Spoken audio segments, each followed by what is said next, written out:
Hermanos, juntos nuevamente, tengo el grato placer de saludarles y de darles la bienvenida. Gracias, mis hermanos, por estar siempre fieles al Señor y al estudio de su palabra. En esta noche les invito a que vayamos a el libro de los Hechos, capítulo 27. Acuérdense en un poquito, estamos haciendo un recuento. Pablo, el apóstol, el enviado del Señor, ha pasado por 3 juicios. Debajo en primer lugar, de Félix, después de Festo y después del mismo rey Agripa. ¿No es cierto?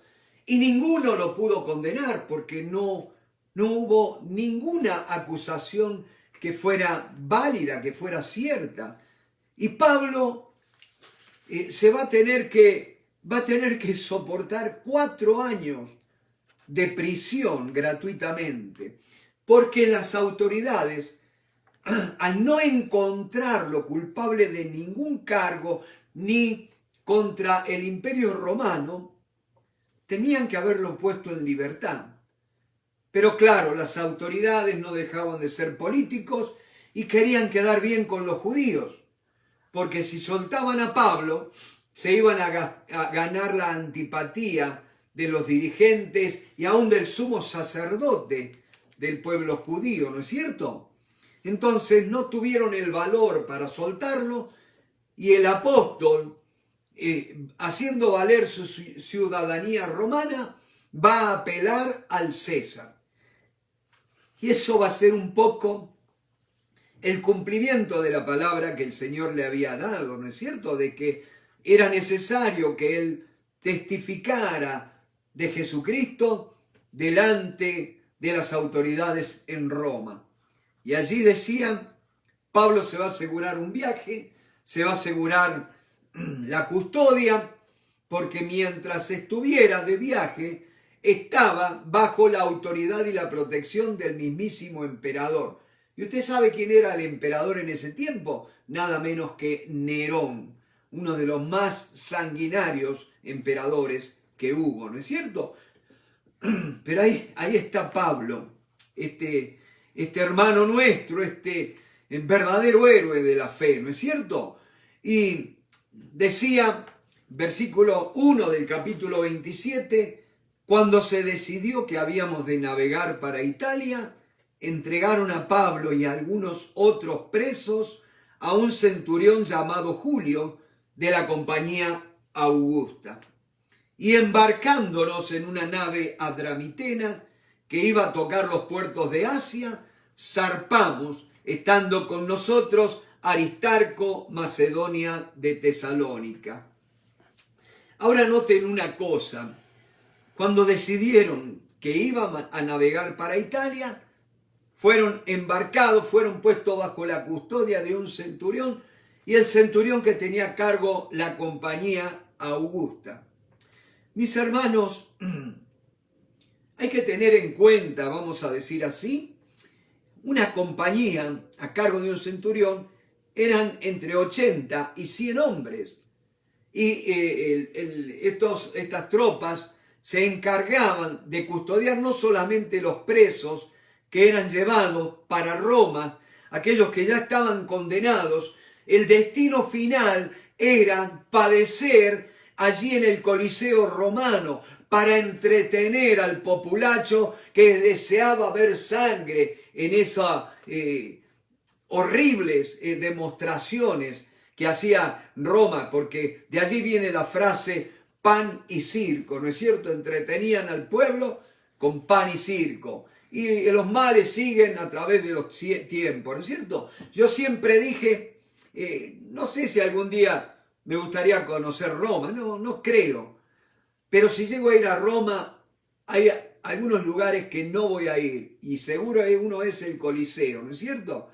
Horrendas muertes, realmente un martirio horroroso tuvieron muchos hermanos de nuestra fe. Y el otro lado que donde yo no iría sería el Vaticano, ¿no es cierto? Por más obras de arte que haya, lo que usted me ponga, pero no sería de mi gusto, ¿no es cierto? Pero decía Allí están los presos que eran embarcados. Ahora también los soldados viajaban en los barcos de carga, custodiando. Acuérdense, mis hermanos, que antiguamente la navegación era por vela. Yo acá en esta noche, si ustedes pueden ver, y si mi señora enfoca bien acá, vamos a ver, este no es un barco precisamente del tiempo de Pablo, ¿no es cierto? Pero más o menos para que tengamos una idea de lo que era un barco en la antigüedad. Y decía, los barcos de carga de la época de Pablo no tenían las velas que vemos en este barquito, ¿no es cierto?, el velero, sino que era una vela gigantesca, cuadrada, en el medio del barco, y una vela más chica aquí en la proa, ¿no es cierto? Eso eran los barcos de carga. Y decía, más o menos para que tengamos una idea, un barco podía tener el tamaño más o menos de largo de 42 a 50 metros de largo. Eso era aproximadamente la medida de un barco de carga de aquella época. Y tenían otra característica, 11 a 12 metros de ancho, ¿no es cierto? Y tenía, ¿cómo es que se llama? O sea, estaba estudiando, meditando en este capítulo 27 del viaje de Pablo, ¿no es cierto?, a Roma, y me transporté, vamos a decir así, a mis 16 años, cuando yo quería ser militar en mi país e ingresé en la Armada, ¿no es cierto?, en lo que acá sería el Navy.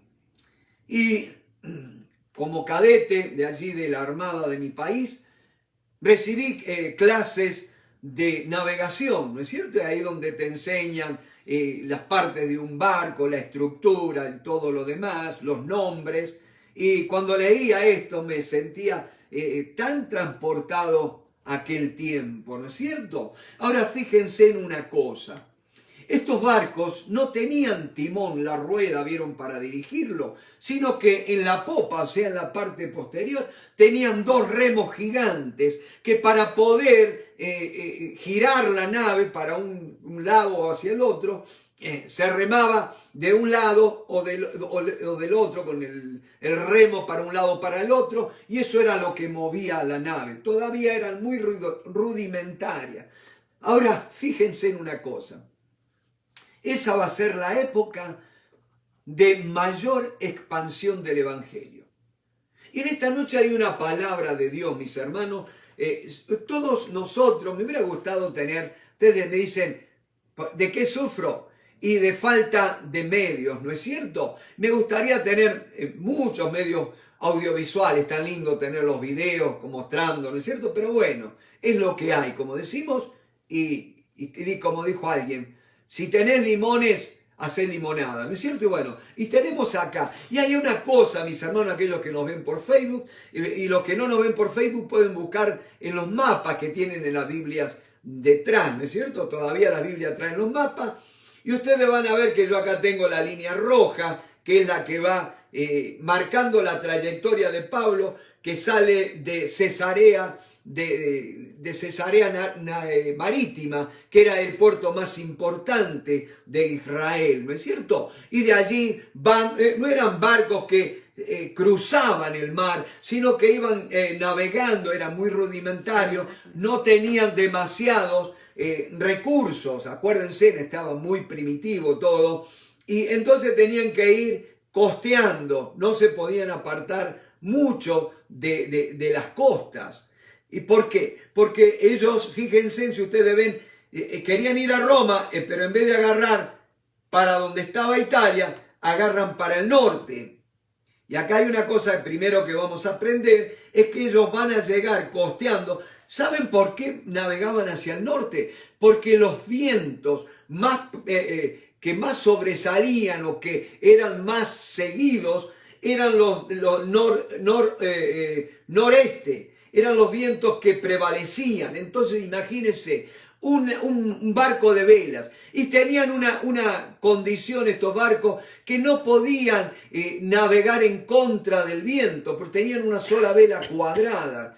todavía no se habían diseñado los distintos tipos de vela. Una sola vela cuadrada era imposible ir contra el viento, ¿no es cierto? Entonces ellos iban primero rumbo hacia el norte.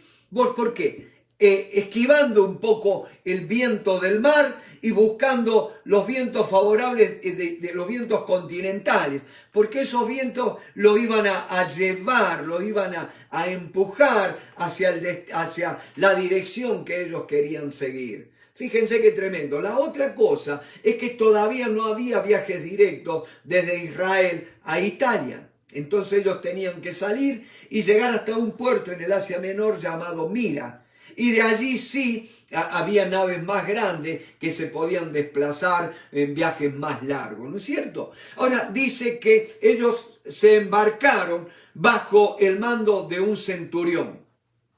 Y dice que era una nave adramitena. Adramitena significa el lugar donde el barco estaba asentado, donde tenía la matrícula, ¿no es cierto? Y era del puerto de Adramatius, que era cerca de Pátara o Patara, ¿no es cierto? Un puerto importante allí en Asia Menor, lo que ahora es Turquía. Ahora noten una cosa, ellos, dice versículo 3, al otro día llegamos a Sidón y Julio tratando humanamente a Pablo. Mis hermanos, si ustedes hacen memoria, cuando Pablo le escribe a los romanos, dice que rogaba que por la voluntad de Dios de algún modo tú pudieras tener un viaje próspero a Roma. ¿No es cierto? Él los quería ver. Ahora, nuestro Dios oye nuestras oraciones y Él en el tiempo, no en nuestro tiempo, sino en el tiempo propicio, Él nos va a llevar. Ahora, me reía, ¿no es cierto? Porque hoy leyendo el texto dice, si de alguna manera tuviera un viaje próspero para ir a Roma. Pablo no fue específico en la oración, podrían decir algunos maestros de estos que están por televisión. Hubiera sido más específico, le hubiera dicho qué barco quería ir, en qué camarote quería dormir, nada, simplemente le dijo a Dios que de alguna manera, como a él le placiera, de acuerdo a su voluntad, le diera un viaje próspero. Ahora, ¿tuvo un viaje próspero Pablo? Vamos a verlo en esta noche. Dice, al otro día llegamos a Sidón y Julio, tratando humanamente a Pablo, le permitió que fuese a los amigos para ser atendidos por ellos. Primera señal que vemos de la gracia de Dios es que Dios toca el corazón del centurión para que fuera amable, solícito con Pablo. Y le permite a Pablo ir a los amigos para que lo atendiesen. Es indudable que Pablo había estado preso mucho tiempo y ya hacía 2 años después, ya para 4, mejor dicho. Y usted sabe que un preso en 4 años necesita muchas cosas. No sé si habrá tenido un corte de pelo, una afeitada, no sé. Y allí lo atendieron los amigos. Qué lindo que es tener amigos, ¿no es cierto? Donde podamos recurrir. Y dice, y haciéndose a la vela, desde allí navegamos a Sotavento, de Chipre, porque los vientos eran contrarios. Acuérdense de una cosa, si ustedes ven su mapa allí en la Biblia, van a ver que Chipre es esta isla grande, acá los que nos ven por Facebook, y ellos van y dice que van navegando a Sotavento. Acá hay una cosa importante, mis hermanos. Y acuérdense, acá hay personas que siempre nos quejamos de no tener todas las condiciones, de que nos faltan recursos, como yo hoy que estaba con el tema de los medios audiovisuales, ¿no es cierto? Y esta gente, fíjense, si esta gente hubiera sido como nosotros, esperando los mejores tiempos para realizar las cosas, acá hay una persona que está escuchando y que está esperando tiempos propicios. Yo te digo una cosa, he aquí, hoy es el día aceptable, he aquí, hoy es el día de salvación. Lo que tienes que hacer en el nombre del Señor Jesucristo, si el Señor puso esa carga en tu corazón, adelante mi hermano, gloria al nombre de Cristo. Y decía, si esta gente hubiera esperado, nunca hubiéramos llegado al alcance que tuvo el tema, la industria marítima, ¿no es cierto?, de los barcos, y para que nos entiendan mejor la gente acá en Miami, el desarrollo de los cruceros, ¿no es cierto?, esos barcos inmensos que llevan miles de personas. Y decía, la nave no podía ir en contra del viento, y entonces como el viento les era contrario, noten algo, dice que navegaron a sotavento. Sotavento digamos, es la parte del viento que del otro lado donde lo ataca. Porque la parte del barco donde ataca el viento, suponiendo que el viento viene de este lado, se llama barlovento. ¿No es cierto? El barco es tirado contra las costas. ¿Por qué? Noten qué tremendo ingenio de la gente. El barco, al ser enfrentado la adversidad, mi hermano, y muchas veces debemos enfrentar la adversidad. ¿No es cierto? Las cosas vienen en contra, no se dan, pero tenemos que seguir avanzando. Hay un enemigo que nos quiere detener, pero en el nombre del Señor Jesucristo seguiremos adelante, mis hermanos. Y decía, ellos no podían ir porque acuérdense, en el diseño de las naves todavía no tenían el desarrollo que pueden tener hoy en día y les era imposible ir en contra del viento. Entonces ellos dejaban que el viento les pegara de costado. ¿Y por qué? Porque ese viento que les pegaba de costado los llevaba hacia las costas, ¿no es cierto? Porque van por el norte de Chipre. Y entonces, ¿qué pasa? El viento de la costa, ustedes saben que del continente soplan otros vientos y hacía que esos vientos llevaran la nave hacia adelante. Fíjense en los recursos. Mis hermanos, a veces, acá hay una palabra de Dios, mi hermano. Muchas veces estamos viendo, no tenemos recursos, no tenemos... Ustedes saben una cosa, mis hermanos, cuando Dios dijo, sea la luz, ¿no es cierto? Y formó la tierra y formó todo. Usted sabe que ya Dios había puesto los iPhone en el planeta Tierra, los automóviles, piensen los automóviles más avanzados, ya estaban acá en la Tierra cuando Dios creó la Tierra. Sí, hermano, usted está loco. No, señor, porque simplemente el hombre tuvo que aprender a usar los recursos que Dios le había provisto ya. Pasaron siglos hasta que vino un personaje llamado Steve Jobs, el de Apple, ¿no es cierto? Y de los iPhone. Un hombre que dijo un día, va a llegar el tiempo, yo quiero que las personas, que un aparato de teléfono no sea solamente para conectarse, para hacer llamadas telefónicas. Yo quiero que todas las personas puedan hacer todas sus actividades en ese aparato. Y él fue el que creó el smartphone, ¿no es cierto? Fíjense qué tremendo. Me acuerdo cuando nuestro hermano Milton Poppen, que fue director del seminario donde yo me gradué, y cuando una vez comiendo en casa, me dice, como esa voz característica que tenía él, hermano Pereira, va a llegar el tiempo que en las casas no va a haber un teléfono fijo. Y nosotros los miramos, ¿no es cierto? Pero fíjense, ¿quién tiene un teléfono fijo hoy en día? Todos nos movemos con estos aparatitos. Mejor dicho, estos aparatitos nos mueven a nosotros.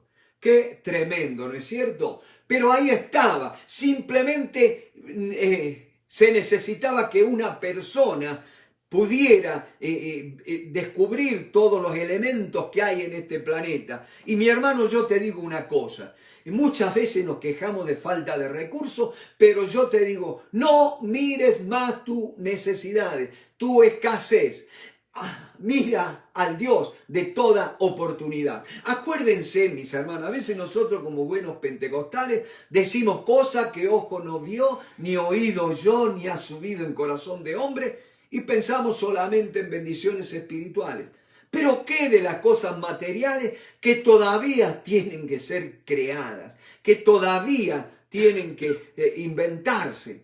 Por eso, mis hermanos, cada vez que oremos por nuestros chicos y aún por las personas más grandes, ¿no es cierto? Oremos para que no desaprovechemos esta masa encefálica que Dios nos ha dado, este cerebro de más o menos 1,2 kg que tenemos los seres humanos, y que lo empleemos bien, mi hermano. Que dejemos que Dios sea el que nos dé la inteligencia. Acuérdense, ¿se acuerdan cuando Nabucodonosor vio en aquellos cuatro jóvenes, mejor dicho, Belsasar, Sadrach, Mesach y Abednego? Dice que había espíritus de los dioses en ellos. ¿Y qué de nosotros, mi hermano? ¿Vamos a seguir siendo del montón? ¿O vamos a apuntar a cosas grandes? Cosas que ojo no vio ni oído yo. Por eso, mi hermano, no sigas viendo lo mal que está el mundo. No sigas viendo, mi hermano. No sigas viendo, mi hermano. Gloria a Dios. Ahora, sí, seguí. Por favor, no sigas viendo los problemas. No sigas viendo lo mal que se está poniendo la cosa ni lo malo que se puede poner. ¿Sabes por qué? Porque esa profecía no la vas le vas a pegar. Porque a lo que apuntamos, a eso le pegamos. Mi hermano, apunta a lo mejor. Apunta no a las cosas que están mal. Apunta a las cosas buenas que Dios puede hacer en este tiempo y a través de nuestras vidas. Mi hermano, te lo digo yo, a esta altura de mi vida, tenemos que tener expectativas en Dios. Dios puede hacer cosas gloriosas. Y si esta gente no se hubiera atrevido a lanzarse con lo poquito que tenía, con las cosas rudimentarias, no estaríamos hablando hoy de cómo el Evangelio va a llegar a Roma y el Pablo va a poder testificar delante del emperador mismo. Dice la palabra del Señor, y haciéndonos, el versículo 4, haciéndonos a la vela, desde allí navegamos a Sotavento de Chipre, porque los vientos eran contrarios.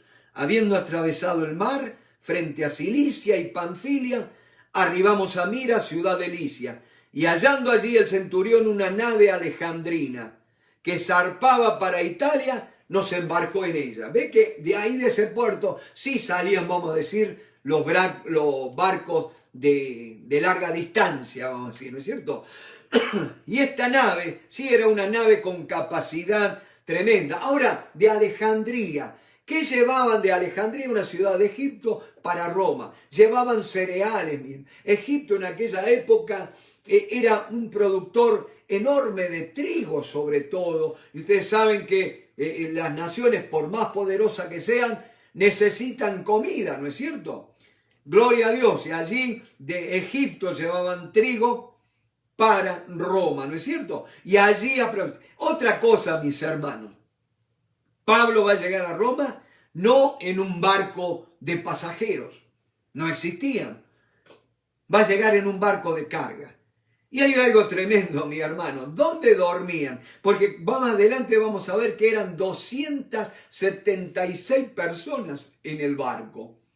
Se calcula que un barco de este tipo tenía más o menos entre 40 y 50 tripulantes, contando el patrón de la barca y el dueño de la barca que siempre iba en el viaje. Si a eso le sumamos 40 o 50, le sumamos unos 80 soldados, ahí se van como a 120 o 130. Pero también fíjense en la cantidad de presos que llevaban para Roma. Y entre esos presos va a estar Pablo, va a estar Aristarco, macedonio de Tesalónica, y va a estar también alguien que no dice la Biblia, pero que usted se da cuenta por la forma en que relata cuando habla de nosotros, es Lucas, que también va a estar en este barco, después lo vamos a ver más adelante, ¿no es cierto? Y dice, habiendo atravesado el mar frente a Cilicia, ahora claro, mar no era el mar abierto como el Océano Atlántico o el Pacífico, mar era una extensión de agua pequeña, ¿no es cierto? Y dice, ahora otra cosa, si ustedes tienen en cuenta cuánto va a ser la longitud de lo que ellos viajaron, fue más o menos unas 2.500 millas, para que tengan una idea, desde que salieron hasta que llegaron a Roma. Y entonces dice, Habiendo atravesado el mar frente a Cilicia y Panfilia, arribamos a Mira, ciudad de Licia. Y hallando allí el centurión una nave alejandrina que zarpaba para Italia, nos embarcó en ella.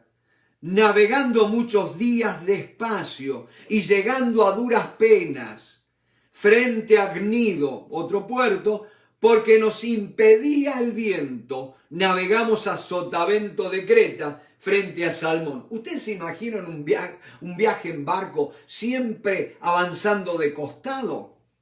Decía, hermano, pero así no vamos a llegar nunca. Y ahí hay una palabra para aquellos que estamos siempre impacientes, que estamos orando a Dios por una respuesta, que estamos esperando a situaciones. El Señor te dice, fíjate en la lección que estás aprendiendo en esta noche. Estás tardando demasiado, pero dice, yo estoy obrando, dice Dios, ¿no es cierto? En mi tiempo, no en tu tiempo. Y allí dice, costeándola con dificultad, llegamos a un lugar que llaman Buenos Puertos, o sea, llegan a la isla de Creta. La isla en el mapa es la isla que está aquí, ¿no es cierto? Casi en el medio, se podría decir, del viaje, la isla de Creta. Y allí hay un puerto, allá en un puerto que se llama Buenos Puertos. Y dice que era otra cosa, preste atención al relato. Y habiendo pasado, dice, y costeándola con dificultad, llegamos a un lugar, estoy en el versículo 8, que llaman Buenos Puertos, cerca del cual estaba la ciudad de Lasea. Y habiendo pasado mucho tiempo y siendo ya peligrosa la navegación por haber pasado ya el ayuno, Pablo les amonestaba diciéndoles, varones, veo que la navegación va a ser con perjuicio y mucha pérdida, no solo del cargamento y de la nave, sino también de nuestras personas. Fíjense, algo que nos va a permitir saber más o menos la fecha en que ellos estaban navegando. Esto fue más o menos entre el año 59 y 60 de nuestra era, y de acuerdo al dato que nos dan que ya había pasado el ayuno. ¿Qué ayuno era? Es indudable que era el ayuno que proclamaban los judíos para el día de la expiación, que es más o menos a principios de octubre. Cayó en los años 59 y 60 de nuestra era. Después se van corriendo las fechas. Pero fíjense qué tremendo. Y dice que ahora, esa época ya de octubre hasta enero era muy peligroso para los barcos navegar. ¿Por qué? Porque los vientos, las tormentas que habían en el mar se hacía prácticamente imposible y demasiado peligroso, arriesgado aventurarse en un viaje marítimo. Entonces, ¿qué hacían los barcos? Buscaban un puerto y allí invernaban. O sea que el barco iba a estar amarrado 3 meses hasta que pasara el invierno, la época de vientos fuertes. Noten, ¿a quién le iba a gustar viajar así, no es cierto? O sea que tenías que ir con tiempo, no apurado. Y dice la palabra, diciéndoles, por haber ya pasado el ayuno, Pablo les amonestaba. Verso 9, versículo 10, diciéndoles, varones, veo que la navegación va a ser con perjuicio y mucha pérdida, no solo del cargamento y de la nave, sino también de nuestras personas. Otro dato. ¿Dónde dormían los presos? Y es indudable que no había camarotes para todo. Acuérdense que había más o menos entre 40 y 50 tripulantes y los presos tenían que dormir entre los sacos o las bolsas de trigo allí en la cubierta. ¿No es cierto? A la intemperie prácticamente. Lindo viaje, ¿no? Por eso a veces nosotros oímos palabras de, que soy apóstol, que soy esto. Y acá tenemos un verdadero apóstol, durmiendo entre las bolsas de trigo allí con un montón de presos, reos, y fíjense, sin las condiciones mínimas de aseo personal y todo lo demás. Entonces Pablo les amonestaba, diciéndoles, varones, veo que la navegación va a ser con perjuicio y mucha pérdida, no solo del cargamento y de la nave, sino también de nuestras personas. Pero el centurión daba más crédito al piloto y al patrón de la nave que a lo que Pablo decía. Ahora, mi hermano, a veces decimos, no, pero el siervo de Dios hay que escucharlo. Y no, escúcheme. Pablo hablaba no porque era un siervo de Dios, no hablaba porque estaba profetizando, hablaba de la experiencia que él tenía en el tema naviero. Si usted lee la segunda carta de Pablo a los Corintios en el capítulo 9, cuando narra todas las peripecias por las cuales atravesó en su vida, dice que había estado 3 veces en un naufragio. Y no es que había viajado 3 veces y las 3 veces se hundió el barco. Porque para que haya 3 naufragios, tiene que haber hecho bastantes viajes, ¿no es cierto? Porque si no, pobre, la gente o los dueños de los barcos dicen, ahí viene Pablo, el que hunde barco, ¿no es cierto? No, que Pablo tenía mucha experiencia en viajes marítimos, eso es lo que quiere decir. Y él de su experiencia le dijo, les aconsejo, les recomiendo que es muy peligroso navegar en este tiempo. Pero el centurión le daba más crédito al piloto, o sea, el piloto era el que timoneaba o maniobraba, dirigía la nave, ¿no es cierto? Y al patrón de la nave. El patrón de la nave era el dueño del barco. Fíjense, el centurión dijo, pero ¿quién va a tener más cuidado del barco?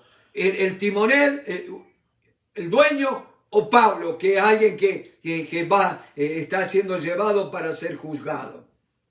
Entonces, lógico, el centurión, muy amable con Pablo, pero también no era bobo. Dice, seguro que esté preso, lo que quiere hacer, que tengamos problemas para escaparse.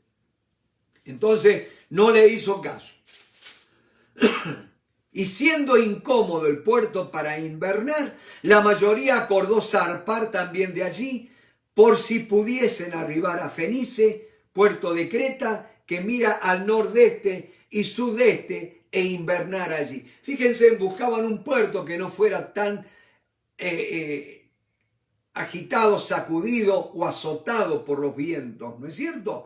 Y aparte, ellos necesitaban un puerto que les brindara las comodidades mínimas para estar 3 meses.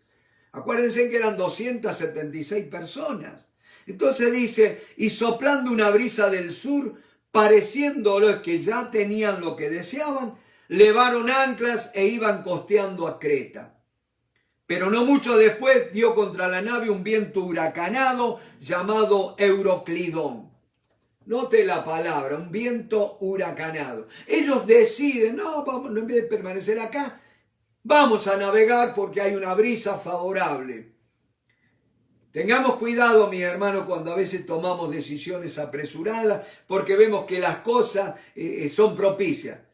Oremos antes, busquemos la guía del Señor, porque no sabemos si pueden haber, como decimos siempre a la vuelta de la esquina, vientos desfavorables, como le ocurrió a esta gente. Pero no mucho después dio contra la nave un viento huracanado llamado Euroclidón. Y siendo arrebatada la nave, fíjense, siendo arrebatada la nave, ellos le perdieron el control de la nave, quiere decir. Dice, y no pudiendo poner proa al viento, nos abandonamos a él y nos dejamos llevar. O sea, arriaron la vela, o sea, la bajaron y dejaron que el viento los llevara para donde quisiera. Y habiendo corrido a sotavento de una pequeña isla llamada Clauda, con dificultad pudimos recoger el esquife. Eso, otro término naviero o náutico. El esquife era un botecito que llevaba todo barco, ¿no es cierto?, con una cuerda, ¿no es cierto?, una soga, lo llevaba remolcándolo, que eso era el bote salvavidas, vamos a decir así. Ahora, ¿qué tamaño tenía ese botecito? No era tan chiquito, porque acuérdense que más adelante los tripulantes van a querer huir en ese bote. Y si eran como 40 o 50, imagínense, no era tan chiquito el bote. Y dice que entonces con dificultad pudimos recoger el esquife. Y una vez subido a bordo, usaron de refuerzo para ceñir la nave. Acuérdense que el esquife en medio de la tormenta, o sea, el barquito, o como le decían allí en la marina de mi país, el chinchorro. ¿Qué pasa? Ese barquito ya se estaba llenando de agua y estaba siendo sacudido por los vientos, era un peligro para la nave. Lo suben al barco grande, lo amarran allí, pero después se dedicaron a hacer otra cosa, a reforzar la nave, asegurar la nave. ¿Por qué? Porque el viento sacudía tanto la nave que las tablas que formaban el casco de la nave, el mismo viento lo iba abriendo y hacía agua el barco. Entonces, fíjense, mi hermano, en medio de la tormenta, estos hombres como tomando cables, atan, refuerzan el barco para que no se desarmara. Tremendo, ¿no es cierto? Y dice que al día dice, pero siendo combatidos por una furiosa tempestad, al siguiente día empezaron a alijar.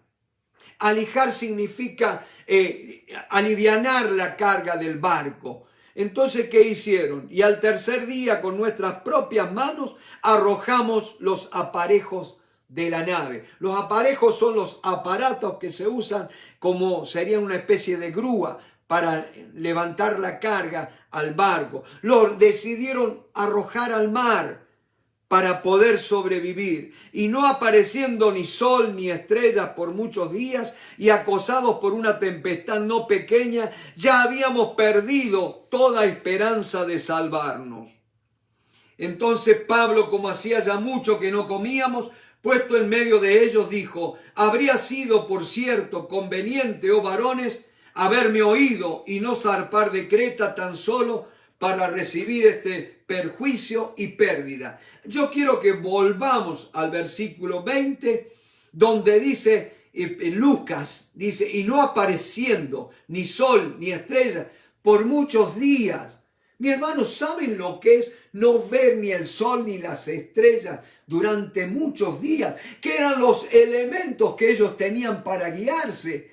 Mi hermano, puede ser que haya una persona en esta noche que estaba buscando la guía de Dios y no ha visto ni sol ni estrellas por mucho tiempo y está orando y no ve nada. Y yo te digo, mi hermano, ten paciencia, cobra ánimo. Dios no está lejano, Dios no es sordo a los que le buscan de corazón. Y recuerden, dice, y no apareciendo ni sol ni estrellas por muchos días y acosados por una tempestad no pequeña, ya habíamos perdido toda esperanza de salvarnos. O sea que ya pensaban que la muerte estaba asegurada. Pero hay una cosa, acuérdense en que Dios le había dicho, Pablo, es necesario que comparezcas, que testifique de mí en Roma. Cuando Dios da una palabra. Oh, mi hermano, escucha esto. Si Dios te ha dado una palabra y ves que todo está saliendo mal, no dudes de que ha sido una palabra de Dios, porque es una palabra de Dios. Pero toda palabra de Dios va a luchar con la adversidad, va a ser probada. Dios permite que esa palabra sea probada. ¿Por qué? Porque tenés que aferrarte a esa palabra. Y allí está Pablo, porque Dios tiene más apuro que en calmar tempestades. Dios tiene apuro por formar nuestras vidas, nuestro carácter, mi hermano. Y fíjense, vayamos a Segunda de Corintios capítulo 1. Van a ver qué tremendo, mi hermano, Pablo escribiendo. Noten, versículo 8. Segunda de Corintios capítulo 1, verso 8. Porque, hermanos, no queremos que ignoréis acerca de nuestra tribulación que nos sobrevino en Asia, pues fuimos abrumados sobremanera, más allá de nuestras fuerzas, de tal modo que aún perdimos la esperanza de conservar la vida. Pero tuvimos en nosotros mismos sentencia de muerte, para que no confiásemos en nosotros mismos, sino en Dios, que resucita a los muertos, el cual nos libró y nos libra, y en quien esperamos que aún nos librará de tan grande muerte, cooperando también vosotros a favor nuestro con la oración, para que por muchas personas sean dadas gracias a favor nuestro por el don concedido a nosotros por medio de muchos. ¿Por qué Dios permite? Y mi hermano, acá no es que el diablo estaba agitando el mar, no es que el diablo sopló ese viento fuerte, como fue allí en el mar de Galilea con los endemoniados gadarenos. Yo no tengo ninguna duda que esa tempestad vino de mano de Satanás, porque sabía que Jesús iba a liberar a aquellos endemoniados gadarenos. Pero en este caso, mis hermanos, esas tormentas eran estables, ya tormentas que venían. Y incluso hasta el viento ya tenía nombre propio, ya lo habían bautizado y todo lo demás. O sea que eran problemas de origen natural. Pero Dios usa aún eso, fíjense, y dice, fuimos más abrumados, más allá de haber perdido nuestra esperanza, para que nuestra confianza no esté en nosotros, sino en Dios. Y esa es la clave, mi hermano. Nosotros tenemos confianza demasiado en nosotros mismos. A veces decimos, bueno, a ver, Señor, muéstrame qué es lo que tengo que hacer para cambiar. ¿No es cierto? Y yo te digo una cosa, mi hermano. No tenés que hacer nada para cambiar, porque ya fuiste cambiado en Cristo Jesús. Acá no se trata de que tu vida va a ser mejorada. Tu vida ha sido intercambiada. Dios tomó tu vida y te puso la de Cristo en vos. Ahora necesitamos que esa vida de Cristo empiece a manifestarse. Te llevo a Juan capítulo 12, Evangelio de Juan capítulo 12. Nota qué tremendo pasaje. ¿Se acuerdan? Vienen unos griegos y que le dicen a Felipe, queremos ver a Jesús. Y mi hermano, yo te digo una cosa, mucha gente, nosotros mismos, queremos ver a Jesús. Queremos ver a Jesús obrando. Queremos un avivamiento, mi hermano. ¿A quién no le gustaría ver a Jesús realmente obrando en este tiempo? El mundo necesita a Jesús, mi hermano. Pero ¿cómo va a ver el mundo a Jesús? Y allí están, fíjense, capítulo 12 de Juan, en el verso 20. Había ciertos griegos entre los que habían subido a adorar en la fiesta. Estos pues se acercaron a Felipe, que era de Betsaida de Galilea, y le rogaron diciendo, Señor, quisiéramos ver a Jesús. Felipe fue y se lo dijo a Andrés. Entonces Andrés y Felipe se lo dijeron a Jesús. Entonces le respondió diciendo, ha llegado la hora para que el Hijo del Hombre sea glorificado. De cierto os digo que si el grano de trigo no cae en la tierra y muere, queda solo. Pero si muere, lleva mucho fruto. El que ama su vida, la perderá. Y el que aborrece su vida en este mundo, para vida eterna la guardará. Si alguno me sirve, sígame, y donde yo estuviere, allí también estará mi servidor. Si alguno me sirviere, mi Padre le honrará. Ahí está la clave, mi hermano, cuando nos reconocimos a Jesucristo como el Señor y le rendimos nuestra vida. Él, de su gracia, nos hizo renacer mediante la palabra por el Espíritu Santo. Cuando viene el Espíritu Santo a nuestras vidas, nuestro espíritu es revivido. Y allí donde viene el Espíritu, viene a morar en nuestro espíritu, en nuestro ser interior, de más adentro. Pero ustedes saben que tenemos un alma que es la que rodea el Espíritu. Y mis hermanos, por tantos años hemos sido educados a vivir en el mundo de los sentidos. Me rijo por lo que veo, me rijo por lo que oigo, me rijo por lo que toco, me rijo por lo que huelo, lo que saboreo, ¿no es cierto? Los sentidos. Pero nos olvidamos que el sentido más importante que Dios nos ha dado es nuestro espíritu. La visión espiritual, el sentir espiritual, mi hermano. Y eso tiene, Dios ha puesto su espíritu en nosotros. Y ese espíritu, mis hermanos, es necesario que salga, pero está en una cárcel. Acuérdense cuando Jesús fue puesto en la tumba, vinieron aquellos hombres y dijeron, miren, vayamos y pongamos una piedra en la tumba y pongamos una guardia, para que no salga, porque no vaya a hacer cosa que vengan sus seguidores y roben el cuerpo y digan que ha resucitado. Eso es lo que no quería el diablo, que el mundo sepa que Cristo ha resucitado, mi hermano. Pero Jesucristo no es un espíritu que anda por ahí y a veces rogamos, Señor, muévete en el mundo, muévete por acá, muévete por allá. Sí, Dios es soberano, pero ¿sabes qué? Dios está buscando tu vida y mi vida para empezar a moverse. Pero claro, allí Dios tiene que usar los problemas, las dificultades, para que nosotros seamos quebrantados. Y es algo, mi hermano, que el mundo, la iglesia se ha olvidado, el quebrantamiento, porque ahora buscamos todo lo que me haga sentir bien, lo que me haga sentir high, ¿no es cierto? Lo que me haga sentir feliz.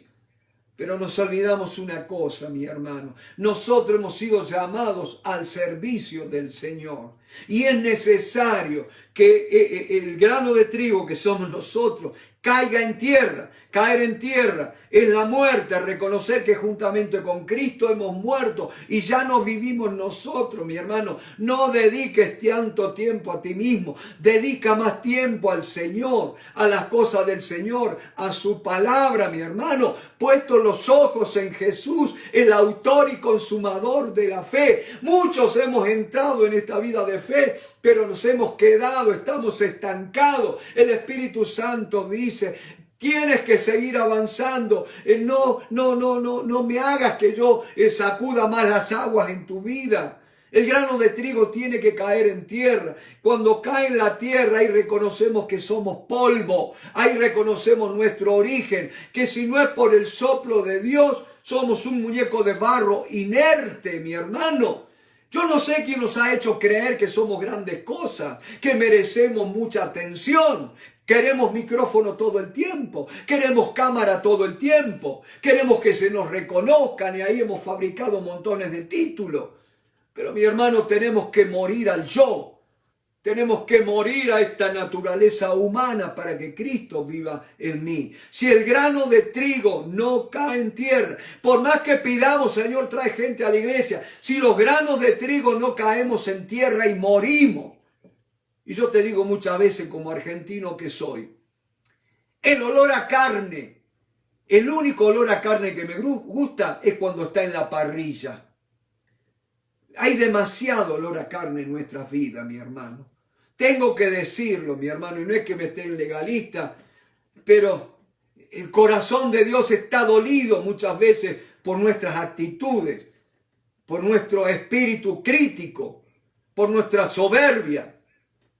Y no estoy hablando solo como argentino, sino como ser humano, mi hermano. Tenemos demasiada soberbia. No queremos reconocer que somos polvo. Y el polvo, la tierra, ¿sabe? No se queja cuando la pisotean. Para eso está, para ser pisoteada. Pero qué linda que la tierra también, que un día va a recibir nuestros cuerpos cuando estemos muertos. Qué linda que la tierra también da vida, mi hermano. Para que haya árboles, para que haya flores, es necesario que haya tierra primero. Oh, bendito sea el nombre del Señor. Acuérdate que si el grano de trigo no cae en tierra, queda un solo granito. Dios está buscando la liberación de la vida de su Hijo que está en nosotros para que empiece a salir más libremente, mi hermano. Que ya no seamos vistos nosotros, que sea visto Cristo en nosotros. Bendito sea el nombre. El mundo necesita a Cristo, no te necesita a vos, por más pastor que te llames, por más evangelista, por más apóstol. Nosotros simplemente somos como ese burrito que lo llevó en el Domingo de Ramos. Mi hermano, el mundo necesita a Cristo. Cuando te quieras llenar de orgullo, acuérdate de la roca, de la cantera donde fuiste sacado. Lo que eras antes de conocer al Señor. Mi hermano, oh, gloria sea el nombre de Cristo. Es necesario caer en tierra y morir. Como dijo Juan el Bautista, es necesario que Él crezca y que yo mengüe. Recuerda, mi hermano, estamos estudiando la vida de aquellos primeros hombres. Estamos viendo este viaje con tantas dificultades. Pero Pablo va a llegar a Roma. Si el viernes que viene te unes a mí, a nosotros en este estudio, vas a ver que Pablo llega a Roma y tiene un viaje próspero, ¿Por qué? Porque prosperidad no es viajar en primera, prosperidad no es viajar en un crucero, prosperidad no es tener las mejores comidas ni las mejores ropas. Prosperidad es conocer el propósito por el cual estás en este mundo y alcanzarlo. Eso es la verdadera prosperidad. Pablo, el propósito que Dios le había dado era llegar a Roma y testificar delante del emperador. Y vaya que sí lo va a cumplir. Por eso fue un viaje próspero. Muchos problemas, muchas dificultades, naufragios, amenazas, peligros, privaciones, pasaron hambre. Pero mi hermano cumplió el propósito.